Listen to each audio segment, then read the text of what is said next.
일본의 경제 침략이 그 전선이 갈수록 넓어지고 있고 더욱 조직적으로 진행되고 있습니다. 일본의 경제 침략 어디까지 갈 것인가? 국제통상 전문가인 송기호 변호사와 독합니다 시간에 집중적으로 짚어보겠습니다. 어서 오십시오. 네, 안녕하세요. 참 오랜만에 뵙습니다. 네, 불러주셔서 감사합니다. 요즘 많이 바쁘시죠? 네. 네, 얼굴에 써 있는 것 같습니다. 좀 수척해지신 것 같습니다. 지난 13일이었죠.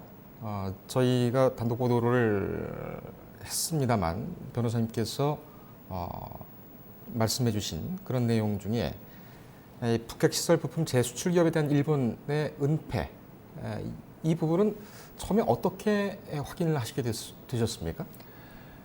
이 일본 조치가 7월 1일 날 나왔지 않습니까? 네. 한국을 화이트리스트에서 제외한다는 입법이고, 근데 이러한 행정 조치가 근거하고 있는 일본 법률이 이른바 안전보장 수출 규제, 우리 법으로는 전략물자 수출 통제 조항이거든요. 예. 그러니까 처음부터 지난 7월 1일자에 일본 조치가 발표될 때부터 이미 이 조치는 그러한 안전보장 또는 전략물자 통제라는 그런 틀을, 그런 예관을 가질 수밖에 없었던 것이었죠. 예.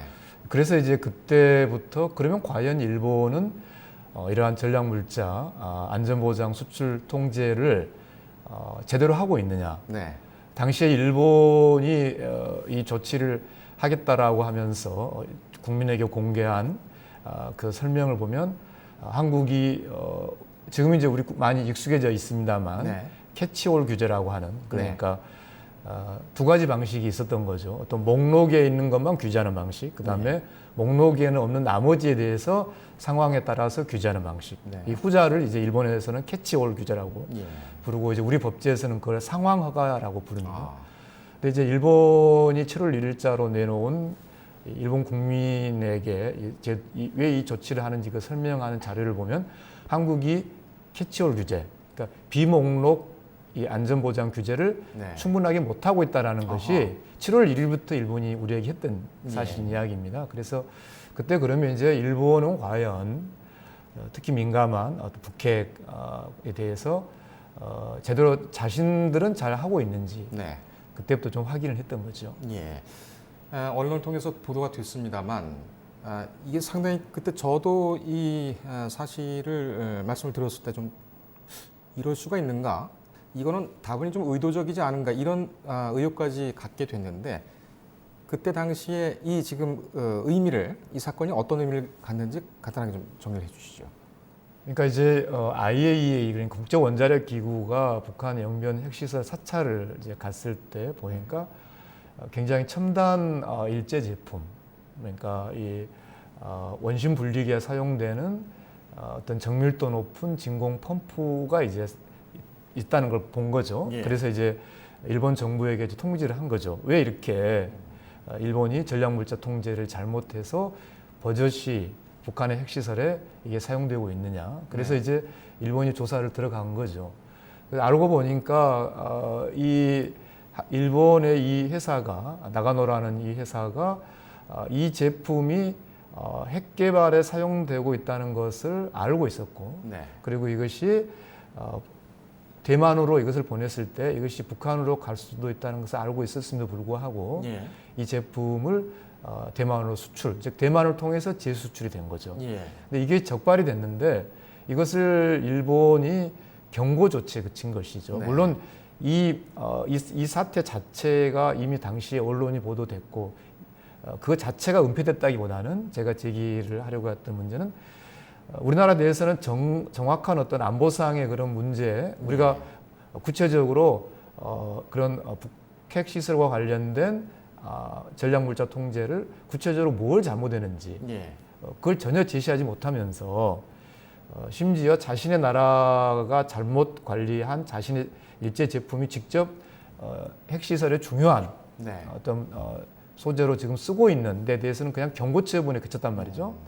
그런데 우리에 대해서는 전 산업에 걸쳐서 이런 부당한 조치를 하고 있는 그런 모순을 제가 제기하고 싶었던 겁니다. 그렇습니다. 그 모순에 이어서 오늘 또 얘기가 나온 건데 일본은 2019 통상백서 경제산업성에서 발간을 한 거죠. 7월 16일 날. 거기에서는 자유무역주의를 주장을 하면서 이 어떤 수출 규제는 패권주의다. 이렇게 얘기를 하고 있습니다. 이 도대체 갈피를 잡지를 못하고 있는 것 같습니다. 어떻습니까? 그렇습니다. 이번 조치가 처음부터 안전보장 또 전략물질 통제라는 그런 틀을 일본이 빌려 가지고 있지 않습니까? 네.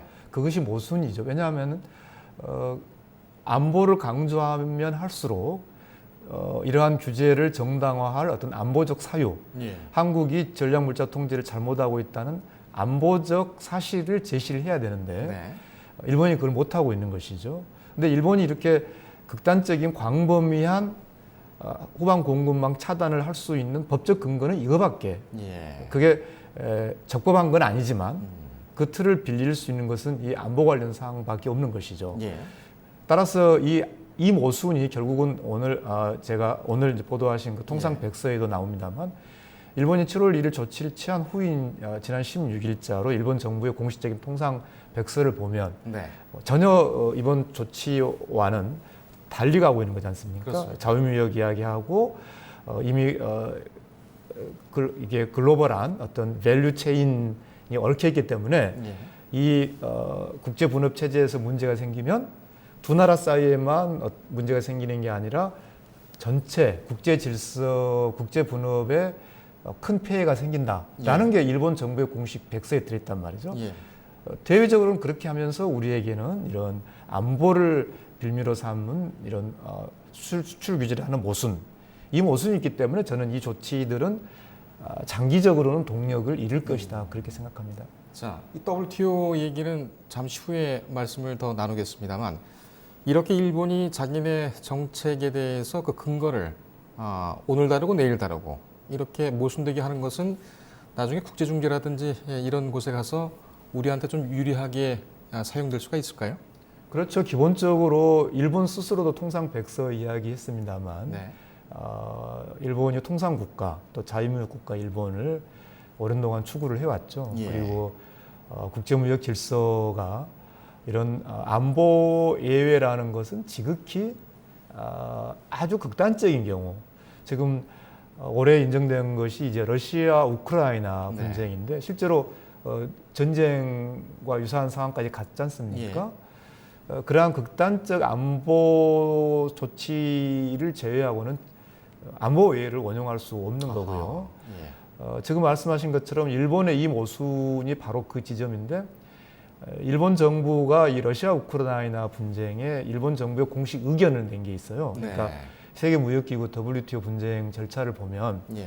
러시아와 우크라이나 두 당사국이 아니더라도 예. 왜냐하면 이게 워낙 국제 무역이라는 게 통합되어 있기 때문에 회원국이라면 누구나 어허. 그 중재판정부, 예. 재판부에 공식 의견을 낼 수가 있습니다. 거기에 일본이 낸 의견을 보면 안보 외를 예.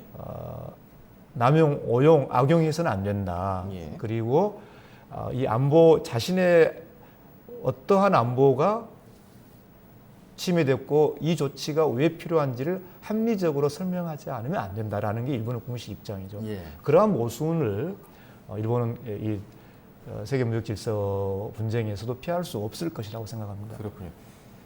이 회원국의 의견 개진 이것도 WTO에 반영이 된다면 나중에 그 중재로 가게 되면은 한일 양국의 외교전도 상당히 좀 치열하겠군요. 그렇죠. 서로 유리한 그 의견을 좀 받으려고. 네. 알겠습니다. 이 간단한 문제가 좀 아니군요. 이쯤에서 한번 좀 근본적인 문제를 짚어보겠습니다. 변호사님께서는 이 문제 사전에 좀 예측을 하셨습니까? 일본이 이렇게 나올 것이라는 것을? 아니요, 전혀 예측 아마 못하셨습니까? 국제 통상을 하는 자유무역 예. 통상 국가론에 서 있는 국제 통상을 하는 사람 입장에서는 전혀 예. 예측할 수 없었던 거죠. 근데 일본이 갑자기 올해에 이런 조치를 취하게 된 진짜 배경, 그것은 뭘까요?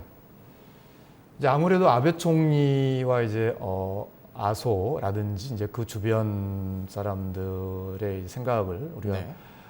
이제 미루어 짐작할 수밖에 없겠죠. 근데 저는 이제 그 사람들의 생각도 중요할 수 있겠지만 이 문제를 저는 아베 총리와 그 그룹과의 관계만이 아니라 일본의 국민, 네. 일본의 주류, 예.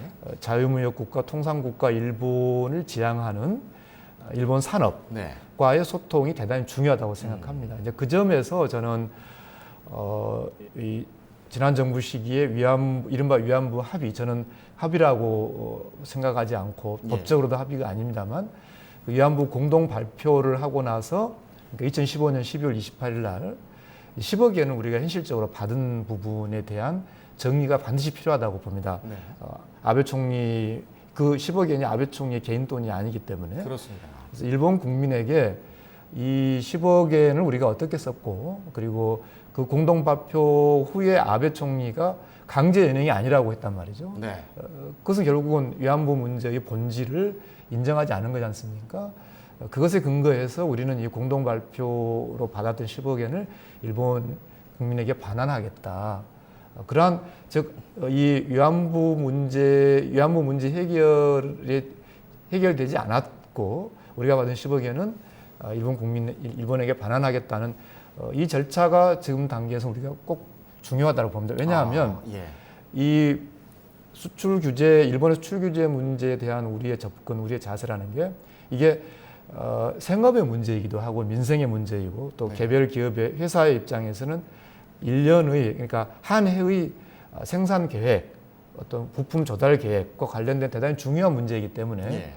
해결을 해야 되고 잘 관리해야 되죠. 근데 그러기 위해서라도 원칙을 명확하게 세울 부분은 또 세워야 됩니다. 그렇습니다. 그런데 그 원칙을 세우는 데서 가장 중요한 부분이 지금 이 위안부 10억 엔 받은 것에 대해서 우리가 이제는 설명하고 돌려주겠다는 의사표시를 일본 국민에게 직접 하는 것이 네.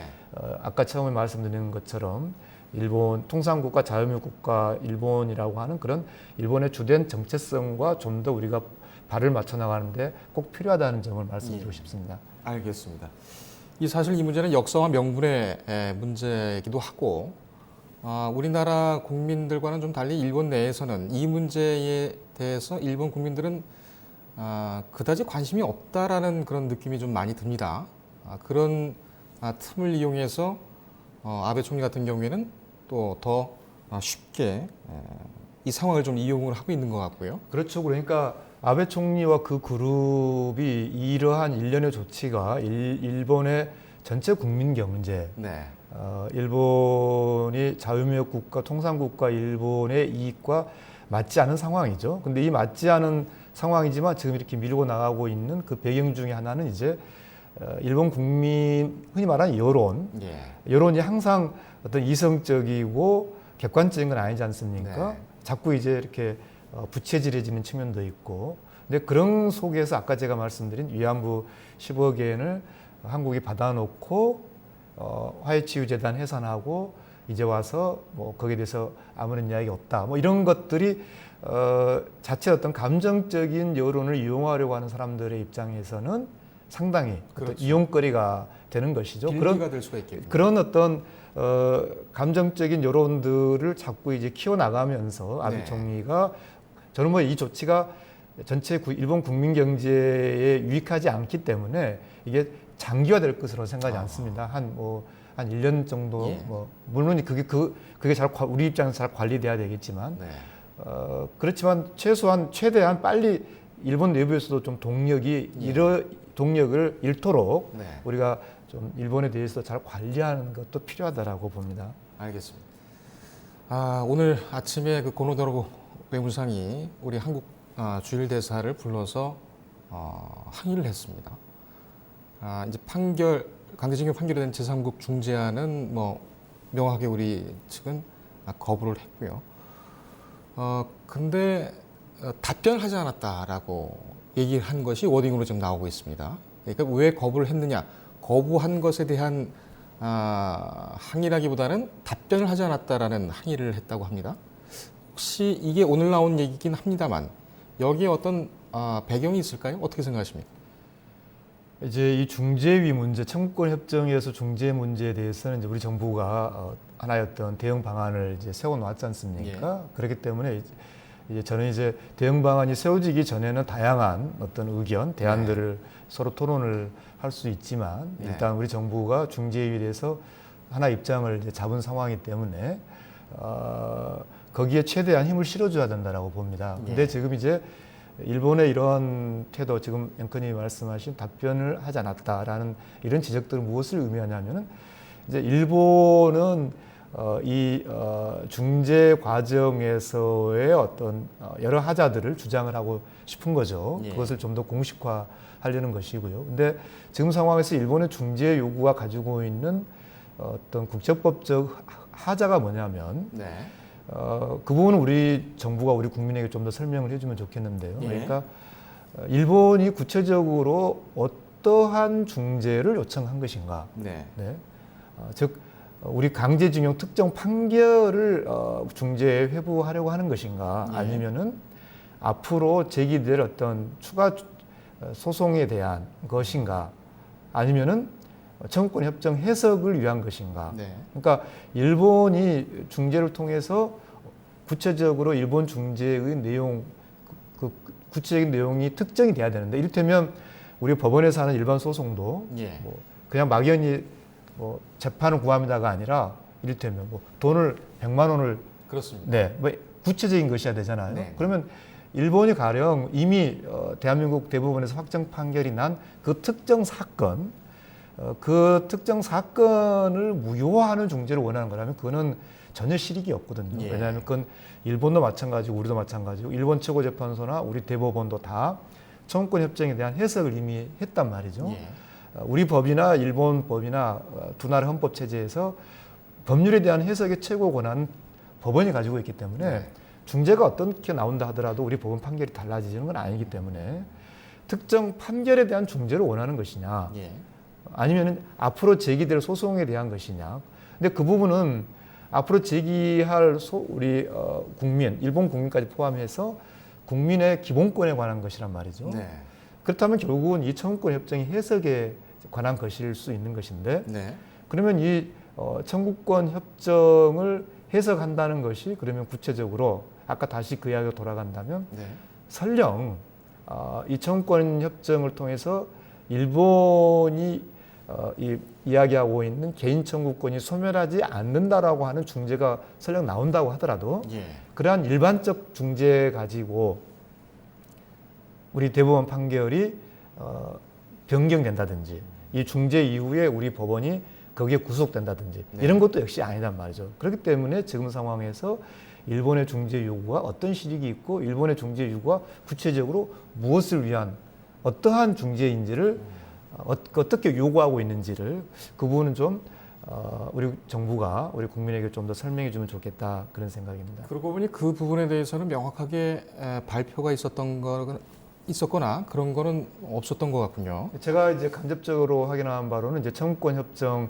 2조 1항에 대한 법 위반 그 위반 상태에 대한 중재라는 제가 직접 뭐 일본의 청구서를 본 건 아닙니다만, 근데 그 의미가 이번 특정, 그러면서 자꾸 이제 일본은 한국 법원 재판이 국제법 위반이다. 심지어 도저히 우리가 받아들일 수 없는 뭐 한국 법원 판결에 대해서 무슨 뭐 폭거라는 뭐 그런 법치에서는 도저히 용납할 수 없는 단어를 쓰고 있는데, 그러니까 일본이 마치 어떤 청구권 협정의 일반적 해석을 다투는 것처럼 하는 것 같으면서도 또 하고 있는 이야기를 들어보면 구체적인 개별적 사건, 그러니까 특정 우리 국민과 특정 일본 기업 사이의 개별적이고 구체적인 사건이잖아요.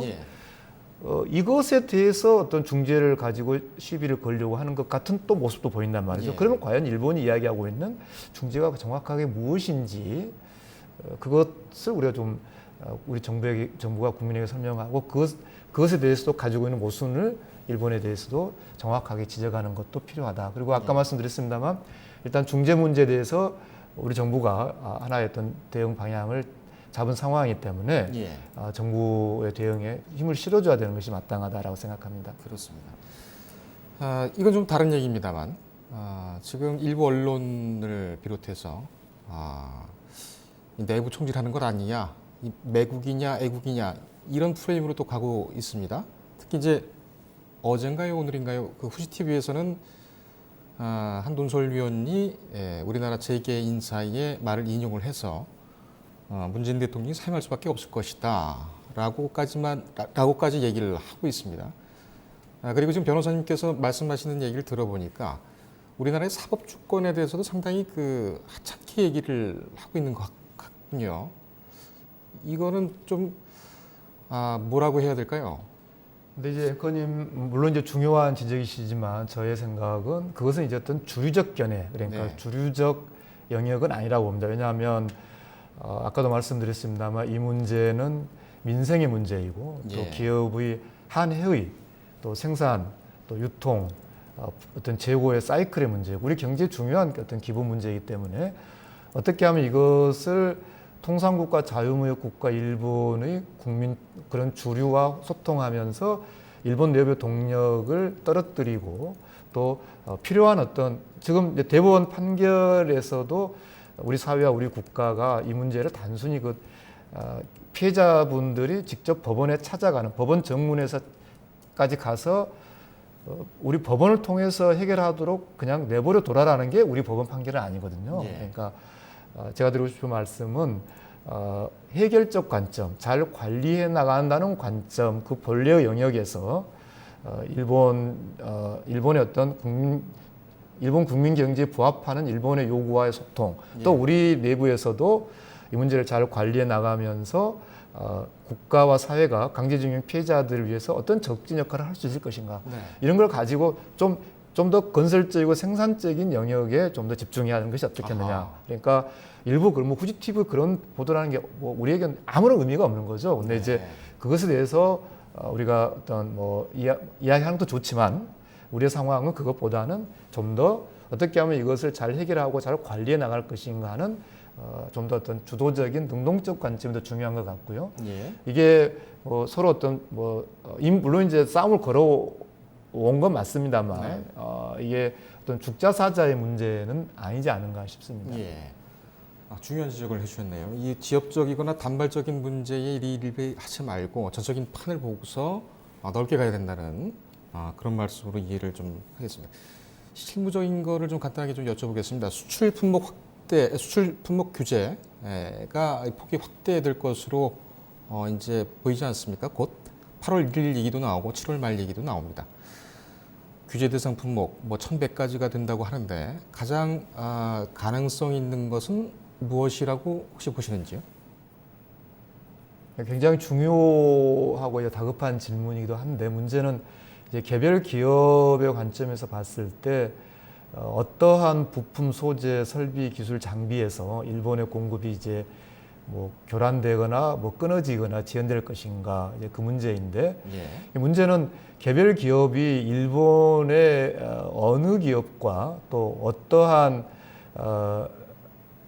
소재, 기술과 연계되어 있는가 하는 것은 사실상 이제 영업 비밀과 관련된 거란 말이죠. 네.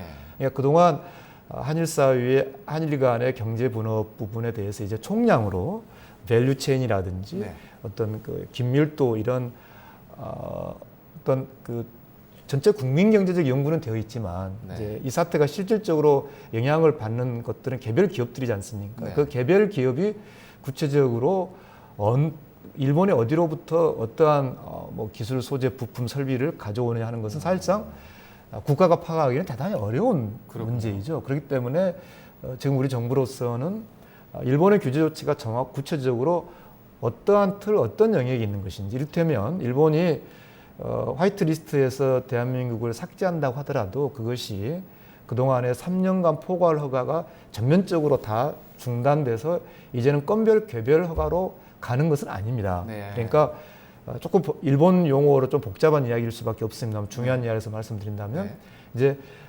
지금까지 한국에 대해서 나가는 것에 대해서 어떤 특정 기술, 소재, 부품에 대해서 아예 통으로 3년간 허가해주는 이제 일반 포괄 허가가 있는데 이것만 있는 게 아니라 이를테면 한국의 삼성이라는 특정 기업에 대해서 지속적으로 거래하고 있는 제품 기술에 대해서 3년간 허가를 해주는 특정 포괄 허가라는 것도 있습니다. 이 그렇군요. 특정 포괄 허가는 화이트리스트 제외된다고 해서 자격이 없어지는 건 아니고요. 예. 또 말 자체가 좀 일본 그 법령상 용어라서 조금 모순됩니다만 네. 특별 일반 포괄 허가라는 것도 있어요. 예. 그러니까 덜 민감한 품목에 대해서는 지금처럼 일반 포괄 허가를 받을 수 있습니다. 특별 일반 포괄하는 것으로. 네. 그리고 이제 따라서 이제 이런 구체적으로 개별 기업들이 본인들이 일본으로부터 조달하고 있는 기술 설비, 장비, 제품 이런 것에 대해서 일본의 기업이 결국은 이 규제는 일본 기업에 대한 규제이잖아요. 일본 정부가 우리를 규제하는 건 아니거든요. 그렇습니다. 직접적으로. 일본 기업에게 이제 이걸 위반하면 최대 10년 징역하는 굉장히 큰 규제인데 예. 그럼 결국은 이제 일본 기업이 어떻게 움직이느냐가 굉장히 중요한데 일본 기업이 어떻게 하면은 이것을 건건 개별 허가라는 그런 90일간의 그런 어떤 상당한 위험으로 놓이는 그렇게 가는 게 아니라 아까 말씀드린 특정 포괄 허가. 그러니까 한국의 특별 수요자에 대해서는 계속 3년간 허가해 주는. 그리고 이제 특별 일반 포괄 허가. 예. 그러니까 이를테면 덜 민감한 제품에 대해서는 여전히 3년간 한국으로 나간 것들은 다 허가해 주는 예. 이런 것을 최대한 일본 기업이 활용하도록 우리 기업들이 적극적으로 일본 기업과 소통하게 하는. 왜냐하면 일본의 통계를 보면 이게 위반 시에 10년 최대 10년의 징역에 처하는 그러한 중대한 규제임에도 불구하고 일본이 그 발표한 걸 보면 규제 걸린 그러니까 위반된 기업들 통계를 보면 50%가 몰라서 위반을 한 겁니다. 예. 그러니까 심지어 이 제도를 모르는 아마 지금도 한국과 긴밀하게 연결되어 있는 일본 기업들이 자기가 거래하고 있는 게 이 제도가 바뀌면 규제 대상이 된다는 것을 모르고 있을 수도 있어요. 네. 그러니까 지금 시점에서는 우리 기업에게 우리 정부는 이 제도가 어떻게 이 제도가 영향을 미칠 수 있고 이걸 최대한 어떻게 관리할 수 있는지를 이야기하고 우리 기업이 일본 기업에게 이야기를 하고요. 아까 이제 앵커님이 말씀하신 가장 민감한 부분들이 뭐가 있겠느냐. 문제는 이제 처음에 말씀드린 대로 이 목록 규제가 아닌 목록 규제면 목록이 있는 것만 보고 아니면 괜찮잖아요. 근데 이제 화이트리스트에 제외되면 이제 캐치홀 규제로 가는데 캐치홀 규제는 이제 목록에 없는 게 다 적용이 된단 말이죠. 예. 사실상 다 적용이 되는 것이죠. 근데 목록이 없다고 해서 캐치홀 규제라고 해서 다 개별 허가로 가라는 건 아니고요. 네. 대신 목록이 없다는 이유로 봐주지 않는다. 일본 기업 너가 이게 한국에서 최종 수요가 어디인지를 너가 이제는 경각심을 가지고 보고 당신이 조금이라도 이게 어떤 군사 전용 가능성, 심지어 이게 우리 국방도 이제는 해당되는 겁니다. 예. 이게 단지 이게 뭐 북한으로 가는 것만 문제가 아니라 이게 우리 국방으로도 사용되면 대상이 되는 거거든요. 네. 그러니까 이제는 일본 기업 스스로가 이게 최종 수요자가 한국이 어디인지를 경각심을 가지고 보고 조금이라도 이게 군사 전용 될 것이라고 생각되면 이제는 개별화가 받아라는 거거든요. 예. 그렇기 때문에 사실상 이제 먹을거리를 제외하고는 모든 게 다 이제 이 틀에 들어와 있는 것이죠. 예, 그런 알겠습니다. 상황에서 이를테면 가령 베어링이라든지 예. 뭐 문제는 이제 저는 이제 극단적인 조치를 일본이 취하지 못할 것이다. 왜냐하면 아까 말씀드린 대로 이제 처음부터 이 조치는 안보 조치라는 모순이 있었기 때문에 예. 그런 극단적인 조치를 취해서 국제분업, 한국 경제가 큰 피해가 생기면 그 네. 자체가 이미 일본이 감당할 수 없기 때문에 네. 어쨌든 해결적 관점, 관리하는 관점이 중요하다는 말씀드리고 싶습니다. 알겠습니다. 여기까지 듣겠습니다. 시간이 좀 더 있었으면은 이후에 그 일본의 평화헌법 개헌 문제도 같이 좀 논의를 해보려고 했는데 이 테마는 다음에 한번 다시 초청을 해서 듣도록 하겠습니다.